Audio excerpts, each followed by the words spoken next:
Hey guys, I'm back with another video. It's your girl Brandy with another key session. Watch me do this French tip nail set while we talk about some things that's been going on as of late. It's been a minute since my last video. There's a lot of things that has been happening, a lot of things that I have missed. I may be late to the game with some of these topics, but we're gonna talk about it anyway, okay? You guys let me know what you think about each story in the comments below. Also, side note, still working on getting a good camera position that I like, that works better for these type of videos. That way I'm comfortable, but also you can see what I'm doing. But with that being said, although I may be licensed, this is not a tutorial. This is not a step-by-step. There may be some things that I do differently, some things that you may not even see. I'm doing what works for me, so whatever you see, take it with a grain of salt. Okay, now let's get into these topics. All right, let's get into this first topic. The Tate Brothers. Yes, Andrew Tate, Tristan Tate, they have officially been charged. They're facing 21 criminal charges in total, and that includes assault, human trafficking.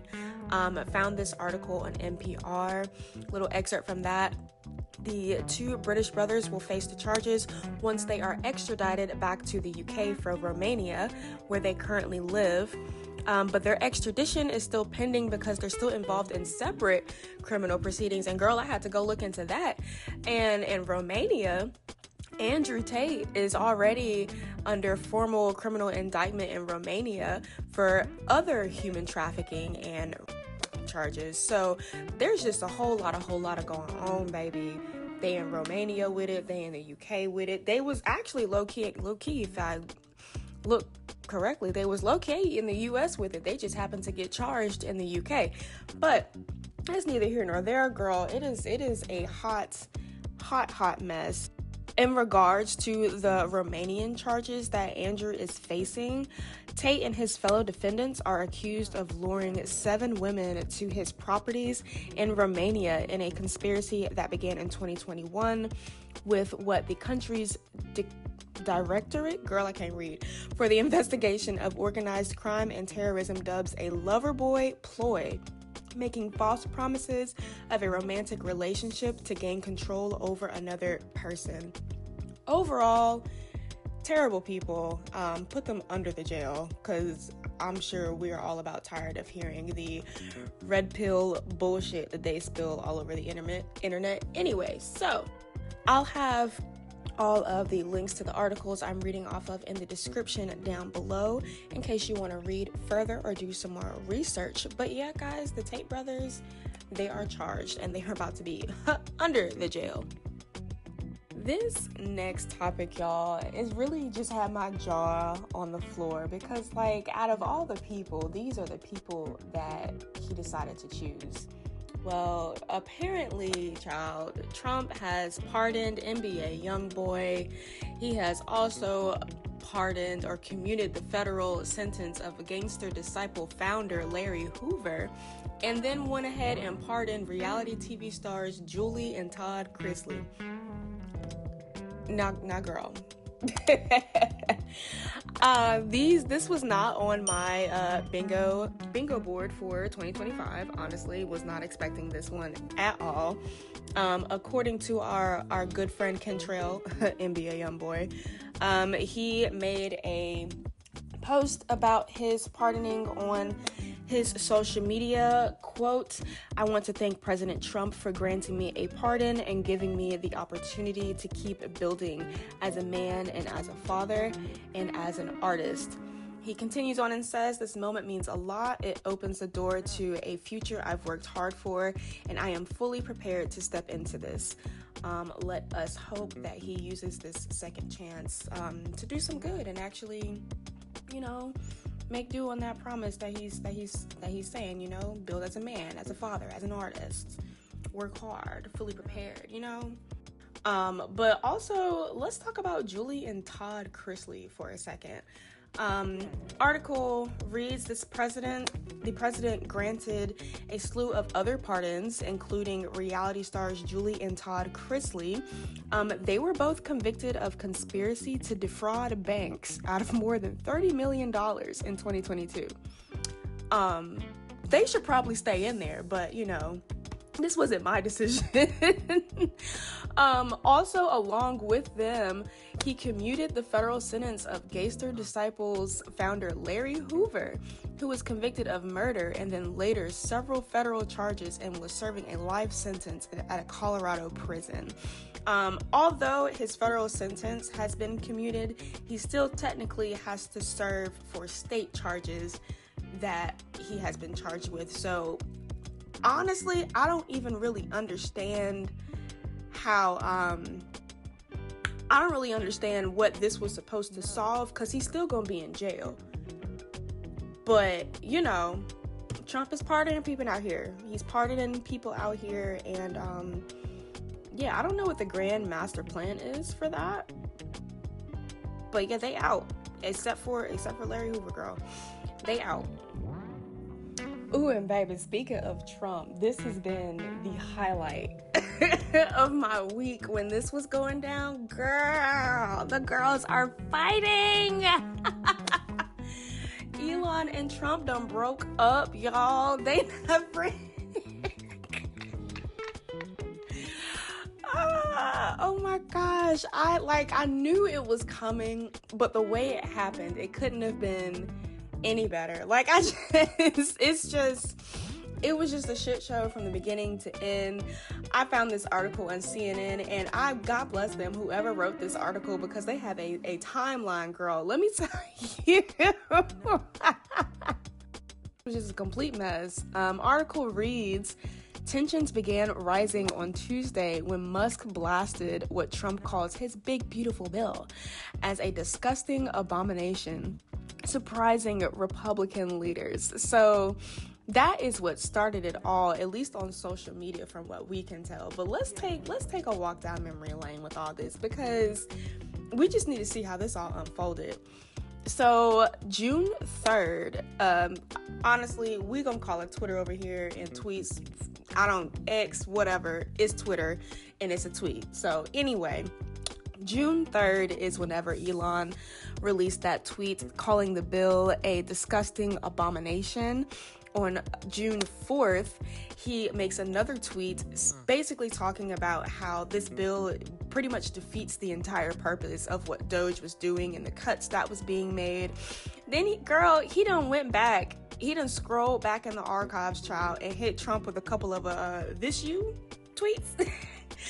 Bringing back old tweets that Trump made about the budget and how it needs to be lowered, and basically showing the difference between what he's doing now versus what he's saying today. And it is just so funny. Same day, a little bit later, I believe, Trump is on TV.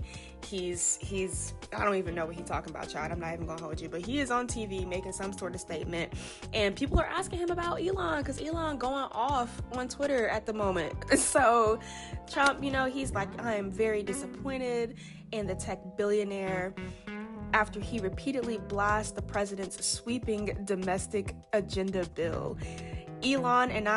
Trump is saying this, Elon and I had a great relationship. I don't know if we will anymore. On June 5th, during a TV appearance, Elon is still tweeting like he is out here being Dwight Schrute, claiming falsities to everything Trump is saying. Because Trump on one end is saying, look, you've seen the bill, you knew it was coming. Elon is saying, I never saw it at all. Barely Congress has even had time to read it, so I don't know what you're talking about. Elon then goes further and says how Trump wouldn't have won office if it hadn't have been for him, and how ungrateful he is. Then you got Elon baby mama, Ashley St. Clair, coming out the woodworks trying to offer Trump breakup advice. See, it's crazy when why is Kanye popping out asking for the girls to stop fighting? Why is Kanye out here like this? You know it's a hot mess if Kanye is trying to have to tell y'all to be quiet and calm down, because he be in his own mess. He done put his foot in his mouth several times just the beginning of this year alone. So you know it's something serious if Kanye coming out saying something.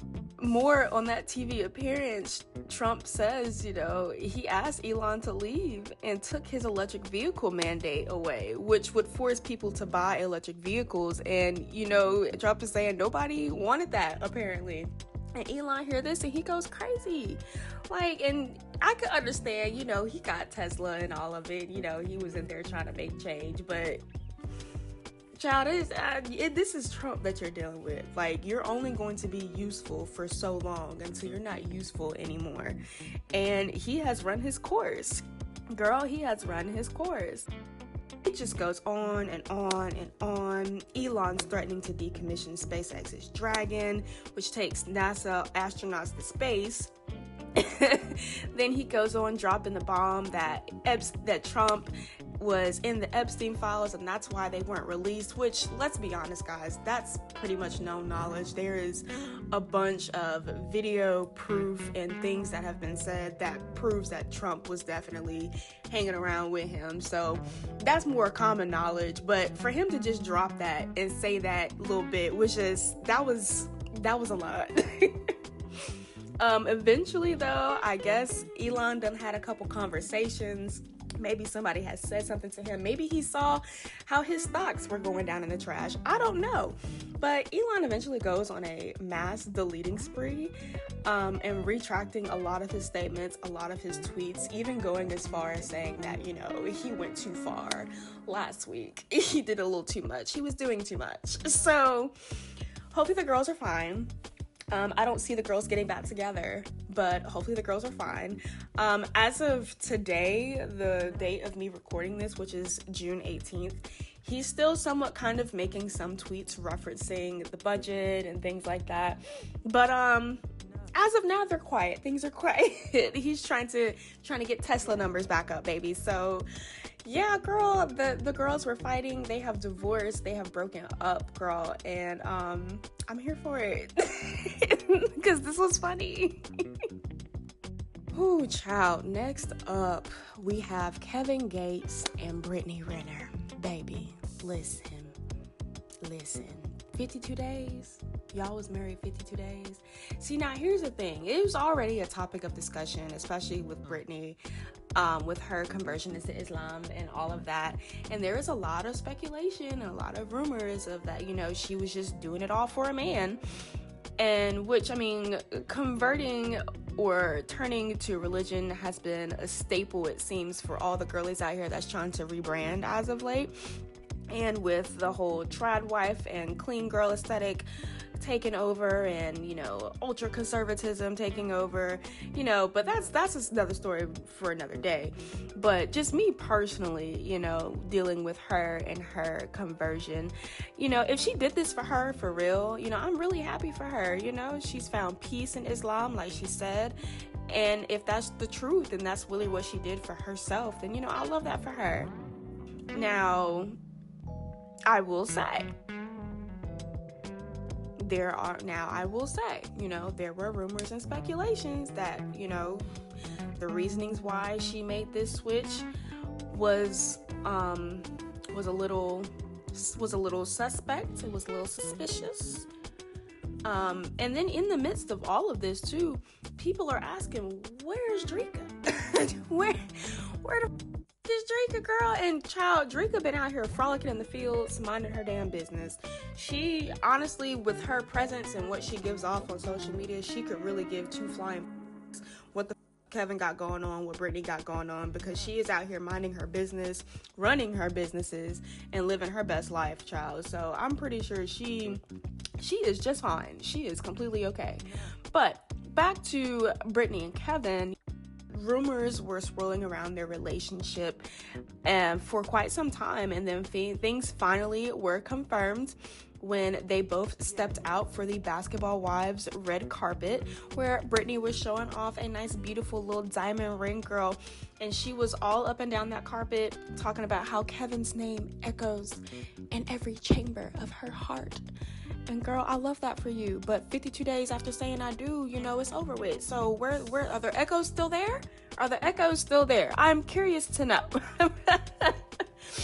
At the end of the day, it's none of our business, honestly. They put it out there, so I am still curious. But it's none of our business at the end of the day. I just wish the best for them. I just wish for the best for them going for, Brittany. If this conversion was real for you, I'm happy for you. I love that for you. Kevin's Kevin. Kevin is Kevin. That's all I'm gonna say. Next. Now, this next story is just so sad and very, very unfortunate, especially because there's babies involved and they're going to grow up and be able to look all of this up and see the chaos that unfolded right before all of this happened. This article reads, social media influencer Zaria Khadijah Carr, widely known as Duchess Dior, was tragically unalived by her husband, Shamarcus Carr, who goes by the Frenchman, on June 14th, 2025, followed by a heated Facebook Live argument. Now, look, y'all, I'm not about to post a live. I'm not about to add clips. I'm not about to link it. I have seen clips of it. Honestly, I would rather not. It's already bad enough the baby's gonna be able to find it. I just don't want to perpetuate passing that around. But it was a lot. It was a lot, They were going at it. They were accusing each other of cheating. There's even a point where Frenchman even said, you're going to make me unalive you. Like, he is giving you verbal warnings, verbal threats, child. Like, I don't know. It's an unfortunate, just sad situation. Now, I don't know all the details. I know a lot of things pertaining to their relationship and their dynamic took place over Facebook. I'm not about to go deep diving in all of that. But listen, ladies, fellas, everyone in between, look, the days, thems, we have to start recognizing the red flags in the relationships that we get in. We have to start utilizing the resources that are available to us, taking the help offered to us by other friends and family members. Now, I know DV situations can be difficult to navigate. I don't claim to have the answers. I fortunately have not been in any situation like that, but I do know people that have, and I see the toll that takes on them. And I can only try and begin to understand what the mindset is of the person that is dealing with that. But all we can do as people outside looking in is just offer our help, give advice, offer the resources, and try to be persistent in that. But at the end of the day, that person has to also want to help themselves, This was a very unfortunate situation. Like, I really feel for the baby, because now they don't have their parents anymore, and I don't know, they're going to be able to see this in the future, and that's really sad. It's really upsetting, y'all. So prayers out for the babies, prayers to the families involved.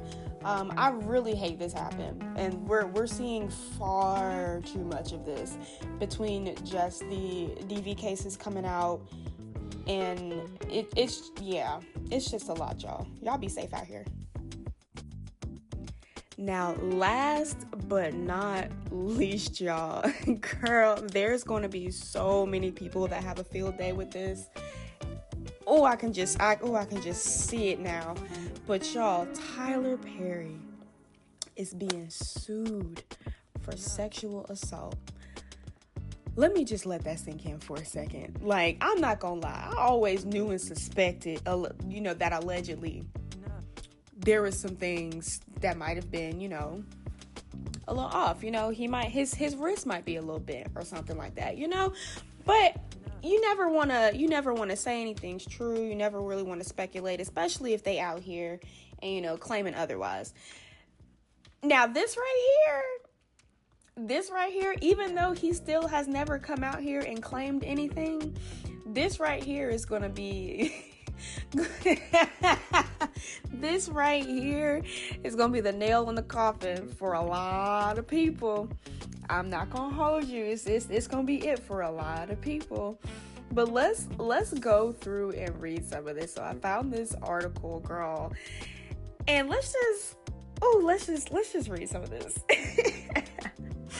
On Friday, June 13th, y'all, Friday the 13th, actor Derek Dixon from Tyler Perry's show The Oval filed a lawsuit suing Perry for $260 million over sexual assault claims. Baby. Ooh. $260 million? Oh, 260 clams. Oh, girl, let's keep going. In the complaint, Dixon alleges a sustained pattern of workplace sexual harassment, assault, and retaliation perpetrated by Tyler Perry, and is suing the filmmaker for alleged quid pro quo sexual harassment, work environment harassment, and more. Oh, girl. See, I'm not gonna say too much, but a lot of us, we're already thinking the same. We're already thinking the same. This is just so, oh my gosh. Okay, so let's keep going. Let's get to the actual offense here. So, and again, y'all, all of this is alleged. It's alleged. Right now, he's being sued. Nothing has been confirmed. Okay, alleged, okay? I don't have money like that. Don't come sue me, okay? Anyway, with Tyler promising career advancement and creative opportunities, allegedly there was a night, January of 2020, where Tyler invited Dixon to his home for drinks and friendly conversation. And that night was the night that Tyler Perry allegedly assaulted him, offering Dixon a guest room for him to stay in after drinking that night. According to the lawsuit, following the assault, Dixon tried to ignore Perry's calls or texts, which became more aggressive, until finally Perry offered Dixon a part in a new show called The Oval. Child. According to the lawsuit, Dixon put up with Tyler Perry's comments due to fear over his role in the show being cut. Now that's kind of crazy. I knew there was something with Tyler. I knew there was something with good old Tyler, Miss Tyler. But damn, I don't know. I'm still in shock because I just wasn't expecting it. Like, I knew something was a little off, but I just wasn't expecting this, you know? But reading this last little bit of this article here, Dixon immediately understood that his job security depended on his relationship with Perry. The lawsuit states, from this point on, Dixon worked with the constant fear of losing his job if he did not engage with and endure Perry's sexual harassment. So there's already been rumors and jokes made about Tyler and his bent wrist preferences. It is understandable, because Tyler is appeasing to a lot of the church mothers in the Black community with his Medea movies and plays, and also just with how he started in general, the religious undertone in a lot of his movies and films and shows. You know, it makes sense how he may want to keep his lips closed about what he got going on personally, which, and again, too, that is completely okay, because it is none of our business. Completely none of our business. If this is the case for him, you know, I hate that it would have to come out in this way, and where, you know, there's people that are actually getting hurt in the process, you know, with Dixon filing this lawsuit. Who knows if there have been others, you know, and if so, are they going to come out, you know? So there's a lot to this, a lot of nuance, but there's a lot of people that's gonna have a field day with this. Let me know what y'all think down below. But that is all I have for you guys today. Was there anything that I missed? Is there something specific that you want me to talk about next? Let me know your thoughts down about each topic down in the comments below. I hope you guys like this simple little nail set too. Real cute, super nice. But until next time, you can be black, white, yellow, or brown. You can do anything, be anything to join the Melly gang. So don't forget to like, share, comment, and subscribe. And I will see y'all in the next video. Bye, guys.